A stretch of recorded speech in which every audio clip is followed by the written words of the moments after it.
Yeah, season 8 was a big turning point for Formula E. If you go back 12 months from now, we were discussing the end of season 7, still in the pandemic.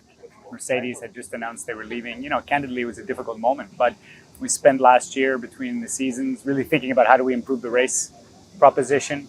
Uh, we've changed the qualifying format to improve race integrity, but also to make sure that the best drivers are up at the front, creating those rivalries and those battles. I think that's been an unqualified success. And, we come into the last weekend, we had 4 drivers who could win mathematically, which is a good thing. Now, today, it's down to 2. That's what we want, the tension building. And that's all because of the emphasis on the sporting format. And then, in terms of new cities, we went to Jakarta for the first time. We had an incredible race in Monaco where we showed that electric racing belongs in the big stages. And here we're in Seoul, which is really city of the future. So we have great momentum in season 8 and, really excited to be celebrating 100 races today. Looking at the glass half full of the time, what did the championship learn during the pandemic that can be applied for a better championship now? Yeah.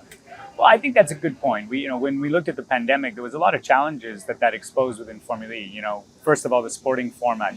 Are we really rewarding success? Are the best drivers, the best teams ending up, near the front of the grid? It's not about having a situation where you're picking winners or you're choosing favorites, but it's sport. We want it to be really highly credible, top-tier sport, and that means the best drivers, the best teams, fighting for titles, fighting for championships. So, that was a key component that we looked to address.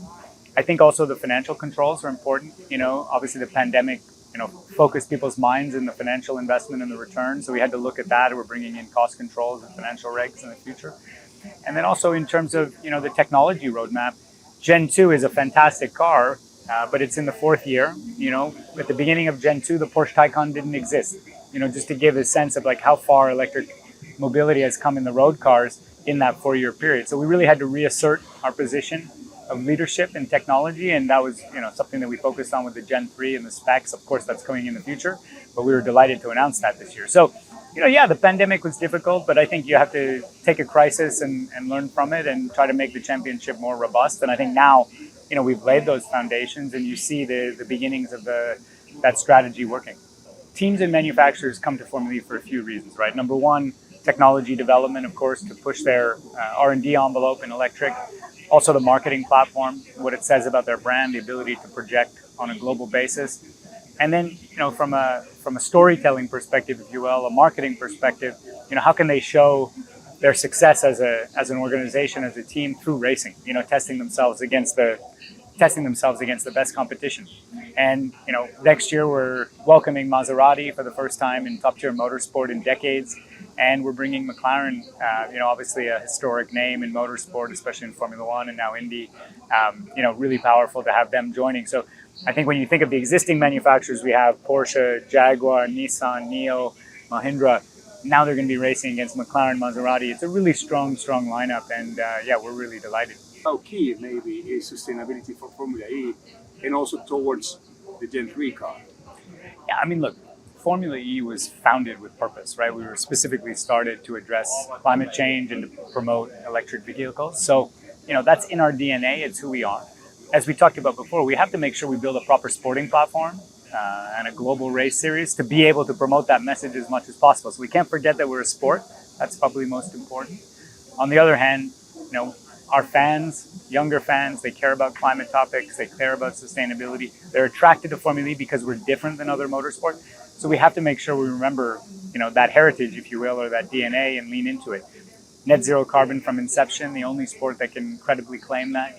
We're really leading in terms of science-based targets with the UN, reducing our carbon footprint. And then the Gen 3, it was built from the ground up with sustainability in mind. We're recycling carbon fiber from the Gen 2 cars to go into the Gen 3 cars.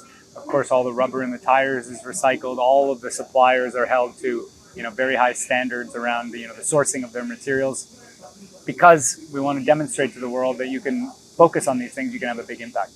Formula E has, if you will, historic Formula E tracks, predominantly in Europe. Of course, Monaco, Rome, Berlin. I would put Mexico in this. We're really excited to open the season. The Gen 3 is going to open in Mexico. Last year we had more than 30,000 fans. I expect more this year. I think they really appreciate Formula E and really appreciate top-tier sport. So we're delighted to be going to Mexico next year.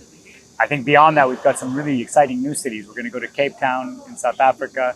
We're going to go to Hyderabad in India, country of 1.2 billion people. And then we're going to go to Sao Paulo in March. And, obviously historic sporting country, great culture, huge appreciation for motorsport, given the history there.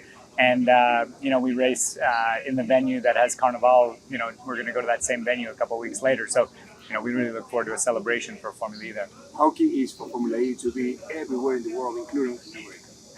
Well, look, our challenge is a global challenge around climate change. And, we believe electric mobility can play a role everywhere.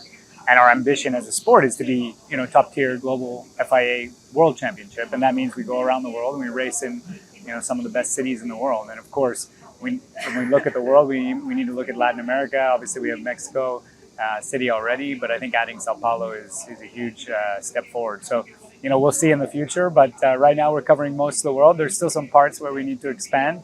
For next year, I think, adding Brazil is a big one.